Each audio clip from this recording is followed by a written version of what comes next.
ശബരിമല സ്വർണ്ണമോഷണത്തിൽ ഗൂഢാലോചന നടന്നിട്ടുണ്ടെങ്കിൽ അക്കാര്യം അന്വേഷിക്കണമെന്ന് ഹൈക്കോടതി. ഇടക്കാല ഉത്തരവിൽ ആണ് കോടതി നിർദ്ദേശം. പ്രാഥമിക അന്വേഷണ റിപ്പോർട്ട് സീൽ വെച്ച കവറിൽ അന്വേഷണ സംഘം ഇന്ന് കോടതിക്ക് കൈമാറി. അടച്ചിട്ട മുറിയിലായിരുന്നു കോടതി നടപടികൾ.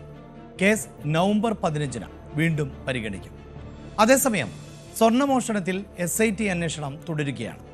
ഒന്നാം പ്രതി ഉണ്ണികൃഷ്ണൻ പോറ്റിയുടെ സഹായി അനന്ത സുബ്രഹ്മണ്യത്തെ മണിക്കൂറുകൾ നീണ്ട ചോദ്യം ചെയ്യലിന് ശേഷം അന്വേഷണ സംഘം വിട്ടയച്ചു. പോറ്റിക്ക് വേണ്ടി ദ്വാരപാലക പാളികൾ കൊണ്ടുപോയത് അനന്ത സുബ്രഹ്മണ്യം ആണ് എന്ന് പ്രത്യേക അന്വേഷണ സംഘം കണ്ടെത്തിയിരുന്നു. ഈ വാർത്തയുടെ വിശദാംശങ്ങളുമായി ചേരുന്നത് ആജ്ഞ രവീന്ദ്രനും ഒപ്പം ഡാൻ കുര്യനും ആണ്. ആദ്യം ആജ്ഞയിലേക്ക്. ആജ്ഞ, പ്രത്യേക അന്വേഷണ സംഘത്തെ രൂപീകരിച്ചപ്പോൾ തന്നെ കോടതി വ്യക്തമാക്കിയിരുന്നു അന്വേഷണ പുരോഗതി റിപ്പോർട്ട് കോടതിക്ക് നൽകണം എന്ന്. രഹസ്യ സ്വഭാവമുള്ള റിപ്പോർട്ട് ആയിരിക്കണം എന്ന നിർദ്ദേശവും നൽകിയിരുന്നു. അതുപ്രകാരം കോടതി ഇന്ന് വീണ്ടും വിഷയം പരിഗണിച്ചു. എന്താണിന്ന് കോടതിയിൽ നടന്നത്?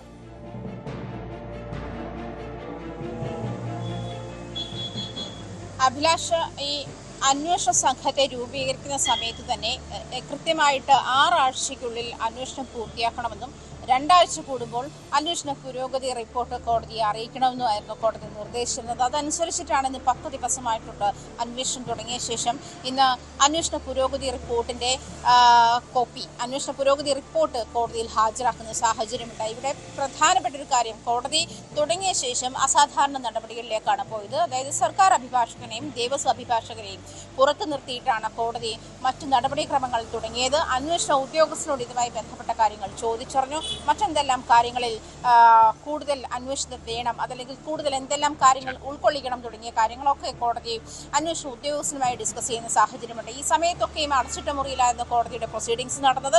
മാത്രമല്ല, നമ്മുടെ ഓൺലൈനിൽ കിട്ടിയിരുന്ന കോടതിയുടെ പ്രൊസീഡിങ്സ്, അതായത് ജസ്റ്റിസ് രാജ വിജയരാഘവന്റെയും KV ജയകുമാറിന്റെയും ബെഞ്ച്, ഡിവിഷൻ ബെഞ്ചാണ് ദേവസ്വം ബെഞ്ച്.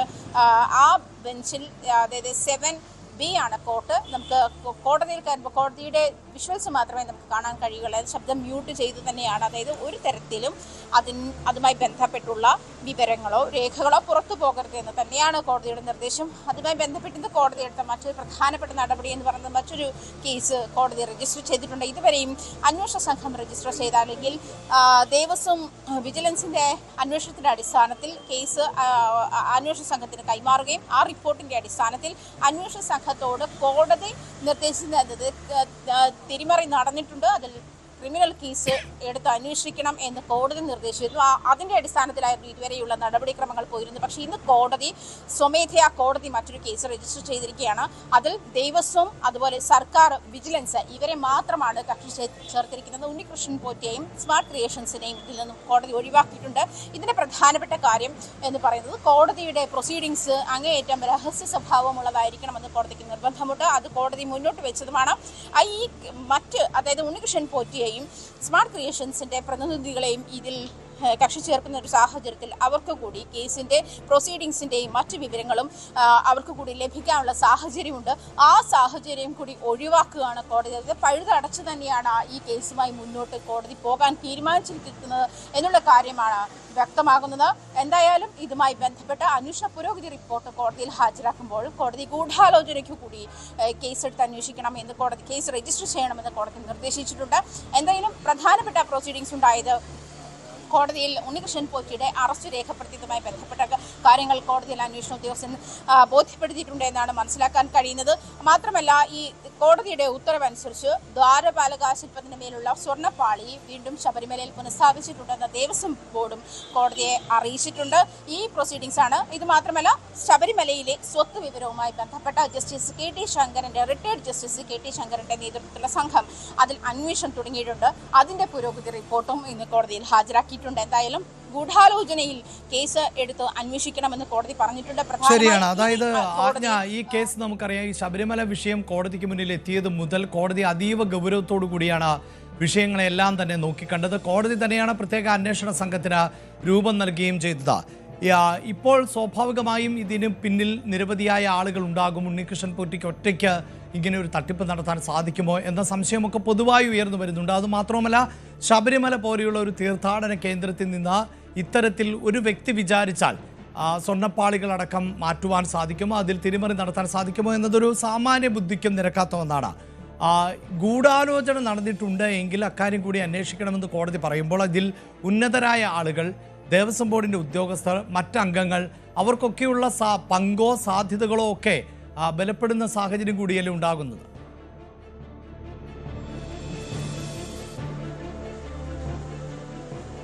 അഭിലാഷ്, പ്രധാനമായും അഭിലാഷ് ചൂണ്ടിക്കാട്ടിയതുപോലെ ഈ ഉണ്ണികൃഷ്ണൻ പോറ്റിയെ മാത്രം പ്രതിയാക്കി അല്ലെങ്കിൽ പ്രതിക്കൂട്ടിലാക്കി മുന്നോട്ട് പോകുന്ന ഒരു സാഹചര്യമാണ് നിലനിൽക്കുന്നതെന്നുള്ള ഒരു തോന്നൽ കൂടി കോടതിക്ക് ഒരു പക്ഷെ ഉണ്ടായിരുന്നിരിക്കുക. ഇതുമായി ബന്ധപ്പെട്ട് അഭിലാഷ് സൂചിപ്പിച്ചതുപോലെ ഉന്നതരുടെ പങ്കുണ്ടാകാം, അത് പുറത്തു വരേണ്ടത് അനിവാര്യമാണ്. അതുകൊണ്ട് തന്നെ ഇതുമായി ബന്ധപ്പെട്ട 9 ഉദ്യോഗസ്ഥരെ പ്രതിപട്ടികയിൽ ചേർത്തിട്ടുണ്ട്. അതിൽ ചിലർക്ക് ദേവസ്വം ബോർഡ് സസ്പെൻഡ് ചെയ്യുന്ന സാഹചര്യത്തിലേക്കും ആയിട്ടുണ്ട്. ഈ ഉദ്യോഗസ്ഥർ ഈ പറയുന്നത് പോലെ ഇവർ നൽകിയിരിക്കുന്ന മറ്റ് പ്രമുഖർ നൽകിയിരിക്കുന്നതുമായി ബന്ധപ്പെട്ടുള്ള രേഖകൾ വെറുതെ ഒപ്പിട്ട് നൽകുകയായിരുന്നു. അത് ഇവർക്കും പങ്കുണ്ട്. ഇത്തരം കാര്യങ്ങളൊക്കെ അന്വേഷണ പരിധിയിൽ വരേണ്ടതുണ്ട്.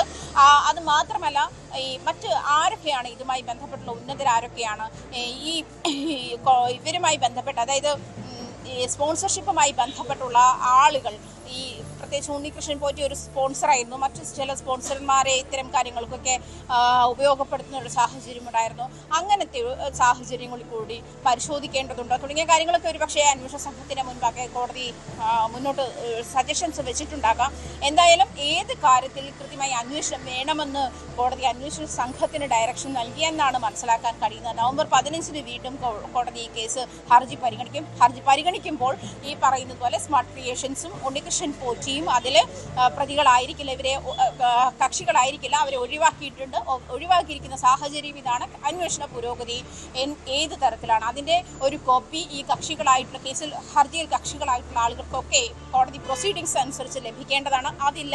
അത് ഉണ്ടാകാതിരിക്കാൻ വേണ്ടിയാണ് ഈ ഉണ്ണികൃഷ്ണൻ പോറ്റിയും സ്മാർട്ട് ക്രിയേഷൻസിനെയും കക്ഷി ചേർക്കുന്നതിൽ നിന്നും ഒഴിവാക്കിയിട്ടുള്ളത്. മറ്റ് സർക്കാരും ദേവസ്വവും അതുപോലെ ദേവസ്വം വിജിലൻസും ഉൾപ്പെട്ട ഇത്രയും ആൾക്കാരെ കക്ഷി ചേർത്തുകൊണ്ടാണ് പുതിയ കേസ് രജിസ്റ്റർ ചെയ്തിരിക്കുന്നത്. എന്തായാലും അങ്ങേയറ്റം രഹസ്യ സ്വഭാവം സൂക്ഷിക്കണമെന്ന് കോടതി വീണ്ടും ഈ കാര്യത്തിൽ അത് വളരെ പ്രധാനപ്പെട്ടതാണല്ലോ. ആജ്ഞ സൂചിപ്പിക്കുന്ന പോലെ ഈ കേസ് കോടതിയുടെ പരിഗണനയിലേക്ക് വരുന്നു. ആ ഘട്ടത്തിലൊക്കെ ഉണ്ടായ വാദപ്രതിവാദങ്ങൾ അത് മാധ്യമങ്ങൾക്കടക്കം കൃത്യമായി റിപ്പോർട്ട് ചെയ്യാൻ പറ്റുന്ന സാഹചര്യം ഉണ്ടായിരുന്നു. കോടതിയുടെ സംശയങ്ങൾ നിരവധിയായിരുന്നു. പക്ഷേ കോടതി പ്രത്യേക അന്വേഷണ സംഘത്തെ രൂപീകരിച്ചതോടുകൂടി കോടതി നടപടിക്രമങ്ങളിൽ അടക്കം കാര്യമായ മാറ്റം ഉണ്ടാകുന്നു. കേസിൻ്റെ രഹസ്യ സ്വഭാവം സൂക്ഷിക്കണമെന്ന പ്രത്യേക അന്വേഷണ സംഘത്തിന് നിർദ്ദേശം നൽകുന്നു. മാധ്യമങ്ങളോട് പ്രതികരിക്കാൻ ഉണ്ണികൃഷ്ണൻ പോറ്റിക്കടക്കം സാധിക്കാത്തൊരു പശ്ചാത്തലം ഉണ്ടാകുന്നു. കേസിൻ്റെ നടപടിക്രമങ്ങളും ഇത്തരത്തിൽ രഹസ്യ സ്വഭാവത്തോടു കൂടി തന്നെയല്ലേ മുന്നോട്ട് പോകുന്നതും ഇപ്പോൾ ആജ്ഞ?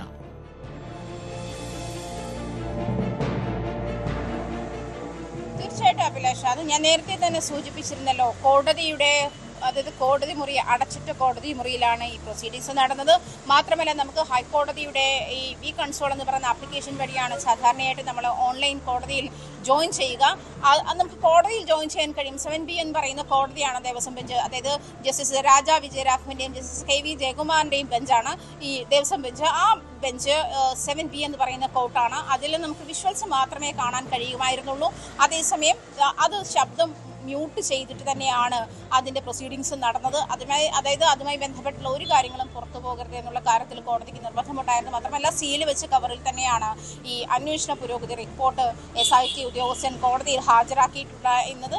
തുടർ നടപടികൾ എന്തൊക്കെ വേണം, ഈ അന്വേഷണ പരിധിയിൽ ഇനി എന്തൊക്കെ വരണം എന്നുള്ള കാര്യത്തിൽ കോടതി അന്വേഷണ ഉദ്യോഗസ്ഥന് നിർദ്ദേശം നൽകിയിരിക്കുന്നുണ്ട് എന്നാണ് മനസ്സിലാക്കാൻ കഴിയുന്നത്. എന്നിരുന്നാൽ പോലും മാധ്യമങ്ങൾ ഈ കാര്യത്തിൽ സംയമനം പാലിക്കണം എന്നുള്ള കാര്യവും അതുപോലെ തന്നെ രഹസ്യ സ്വഭാവം സൂക്ഷിക്കണം. അന്വേഷണം കഴിയുന്നത് വരെയും അന്വേഷണ പുരോഗതി റിപ്പോർട്ട് ഓരോ 2 ആഴ്ച കൂടുമ്പോഴും കോടതിയിൽ ഹാജരാക്കണമെന്ന് തന്നെയായിരുന്നു അന്വേഷണ സംഘത്തിന് നിർദ്ദേശിച്ചിരിക്കുന്നത്. അങ്ങനെയാണ് സംസ്ഥാനത്തിൻ്റെ ക്രൈംബ്രാഞ്ച് ADGP H. വെങ്കടേഷിന്റെ നേതൃത്വത്തിലുള്ള സംഘമാണ് ഈ അന്വേഷണം നടത്തുന്നത്. SITയുടെ ചുമതല അദ്ദേഹത്തിനാണ്. അതുപോലെ SP S. ശശിധരൻ, അതുപോലെ 2 SHOമാർ, ഒരു സൈബർ വിദഗ്ധൻ തുടങ്ങിയ 5 പേരടങ്ങിയതാണ് അന്വേഷണ സംഘം. അപ്പം ഇതുമായി ബന്ധപ്പെട്ട് അതായത് ക്രൈംബ്രാഞ്ച് ADGPക്ക് തന്നെ ഇത് അന്വേഷണം വിടുമ്പോൾ തന്നെ കോടതി ഈ കാര്യം പ്രധാനമായും ഇതിന്റെ രഹസ്യ സ്വഭാവം സൂക്ഷിക്കണമെന്നും ഉണ്ണികൃഷ്ണൻ പോറ്റി മാധ്യമങ്ങളോട് സംസാരിക്കരുതെന്നും മാധ്യമങ്ങൾ കുറച്ചുകൂടി സമയം ഈ വിഷയത്തിൽ കാണിക്കണമെന്നും കോടതി നിർദ്ദേശിച്ചിട്ടുണ്ടായിരുന്നു. തീർച്ചയായും വളരെ ഗൗരവമുള്ള ഒരു കേസാണ്. അതുകൊണ്ട് തന്നെ കോടതി ഇത്തരത്തിൽ നിർദ്ദേശങ്ങൾ നൽകുമ്പോൾ ആജ്ഞയിലേക്ക് വരാം.